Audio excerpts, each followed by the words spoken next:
참 예수님, 오늘은 11월 8일 연중 제32주간 화요일입니다.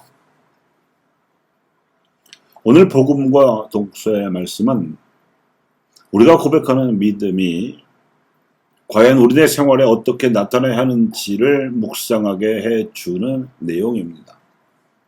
즉 믿을 교리는 지킬 계명으로 나타나야 한다는 것입니다. 하나님께 대해서 드리는 흠숭 지례를 기본으로 하고 교회 안에서 나이가 많건 적건 남자건 여자건 간에 신자라면 갖추고 지켜야 할 기본 처신의 계명에 대해서 일러주는 말씀입니다.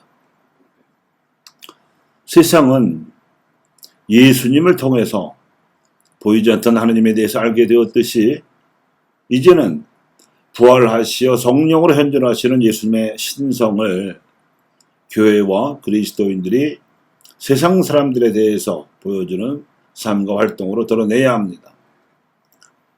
예수 그리스도께서 보이지 않는 하느님을 보이게 드러내는 하나님의 성사이셨듯이 교회는 부활하신 예수 그리스도를 세상에 보이게 드러내야 하는 그리스도의 성사이며 신자들은 세상 속에 존재하는 교회를 사람들에게 보이게 드러내는 교회의 성사입니다.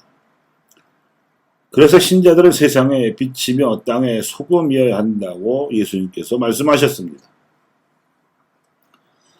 지킬 계명에 있어서 기본이 되는 것은 대신윤리, 즉 하나님께 대해서 흠송을 드려야 할 경신례입니다.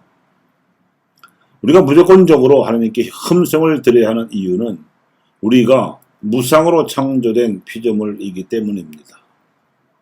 우리는 이 세상에 아무것도 가지고 오지 않았으며 이 세상에서 아무것도 가지고 갈 수 없습니다.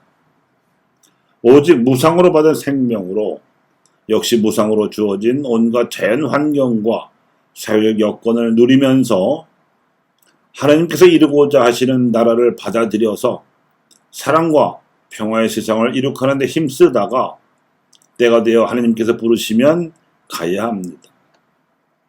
하나님의 섭리로 시작되고 마치게 되어 있는 이 운명에서 우리가 하나님께 가지고 갈 수 있는 것은 오직 하나, 살아있는 동안 하나님의 뜻에 따라서 베푼 사랑뿐입니다.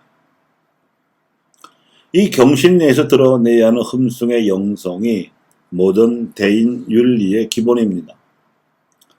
신앙인들은 교회라는 공동체에서 흠숭 지례에 버금가는 처신으로 세상에 하나님의 하나님다움, 즉 신성을 드러내야 하지요. 이것이 대조사회로서의 공동체인데 이것이 교회의 존재 이유라는 교회관입니다. 세상 사람들의 무명, 즉 하나님을 모르는 처지에 대해서는 빛을 비추어야 하고 세상 사람들이 저지르는 죄악에 대해서는 의롭고 거룩한 행실로 소금이 되어야 한다는 것입니다. 이미 예수님께서 공생활 동안 빛과 소금의 처신에 대해서는 충분히 모범을 보여주셨습니다. 그 처신의 핵심은 십자가였습니다. 그분이 짊어지신 십자가는 생애 말에 골고타 언덕에서 짊어지신 나무 십자가만이 아니었고 세상 사람들에 대해서 하나님 나라의 복음을 선포함에 있어서나 제자들을 사도로 양성하는 일에 있어서나 애늘이 없이 다가온 어려움이었습니다. 사두가이나 바리사이 같은 종교 지도자들은 곡해하려 들다가 끝내 그분을 사람들에게서 떼어내려고 십자가에 달아 못 박았고 고작 12명밖에 되지 않던 제자들은 그토록 자상한 가르침에 대해서 도통 알아듣지 못하고 믿음도 둔에 빠진 낙제생들이어서 속을 썩였습니다.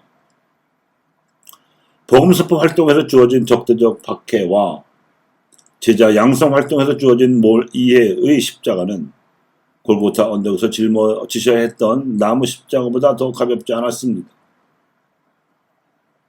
예수님께서 돌아가신 후 초대교회 신자들을 박해하던 사울은 예수님께서 거짓 예언자가 아니시고 하느님으로서 부활하셨으며 그러기에 박해자로서 자신의 행보를 벼락과 번개로 가로막으셨음을 알고 자신의 죄과를 깊이 뉘우쳤습니다. 오늘 독서에서 티토에게 전하는 사목적 권고는 과거 자신의 행실에 대한 반성에서 우러나오는 진심 어린 고백성 충고라고 볼 수 있습니다. 그가 바라는 교회의 내부 질서는 황제 숭배를 강요하며 잔인하게 신자들을 죽이고 있던 야만적인 로마인들의 행태에 비해서 분명히 그리고 날카롭게 대조적인 질서였습니다. 그야말로 세상의 빛이요 땅의 소금이 되는 교회 내 대인윤리를 강조하고 있기 때문입니다. 한마디로 말해서 믿는 이들은 악인들보다 더 나아야 한다는 것이지요. 그리하여 불경함과 속된 욕망을 버리고 신중하고 의롭고 경건하게 살아야 하며 그리스도께서 우리를 위하여 당신 자신을 내주시어 우리를 모든 불의에서 해방하시고 또 깨끗하게 하시며 선행의 열성을 기울이는 당신 소유의 백성이 되게 하셨으므로 선택된 결의이모 임금의 사제에 다니며 거룩한 민족이고 그분의 소유가 된 백성으로서 살아가야 합니다. 바오로와 베드로 같은 사도들의 이런 확신과 당부가 티토 같은 제2세대 사도들에게로 이어지고 확산되어서 결국 야만적인 로마의 250년 박해를 이겨내고 로마 제국으로 하여금 그리스도교를 국교로 받아들이게 만들었습니다.